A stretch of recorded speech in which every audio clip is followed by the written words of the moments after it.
సమస్తం మాయా అనన్నప్పుడు దానికర్థం ఈ ప్రపంచంలో ఏదీ నిజం కాదు అని కాదు. మాయా అంటే ఒక వస్తువును లేదా విషయాన్ని దాని యథార్థ రూపంలో చూడకుండా మన అహం అనే కళ్లద్దాల లెన్స్ ద్వారా చూడటం. నిజానికి ఈ సృష్టిలో ఏదీ శాశ్వతం కాదు. ప్రతీదీ నిరంతరం మారిపోతూనే ఉంటుంది. కాని మనం మాత్రం ఒక భ్రమలో బతుకుతూ ఈ భౌతిక సంపద, బంధుత్వాలు ఎప్పటికీ మనవే అని తప్పుగా అనుకుంటాం. మనం ఏ విషయాన్ని చూసినా మన అహం, ఈగో మధ్యలోకి వచ్చి దాని అసలు సత్యాన్ని మార్చేస్తుంది. ఉదాహరణకు, మన ముందు ఒక ఆహారం ఉన్నప్పుడు అది శరీరానికి ఆరోగ్యకరమా కాదా అని నిజమైన కోణాన్ని పక్కన పెట్టేస్తాం. కేవలం మన నాలుక రుచికి, మన స్వంత ఇష్టానికి అది సరిపోతుందా లేదా అనే కోణంలోనే దాన్ని చూస్తాం.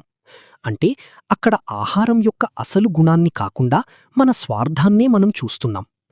కాబట్టి మాయా అనే పదానికి ఉన్న ఈ లోతైన అర్థాన్ని తెలుసుకోకుండా ఈ లోకంలో ఏదీ నిజం కాదు అనో లేదా జీవితమంతా కేవలం బాధలే అనో తప్పుగా భావిస్తే అది మనల్ని ఒక గందరగోళ వలయంలోకి నెట్టేసి పూర్తిగా తప్పుదోవ పట్టిస్తుంది.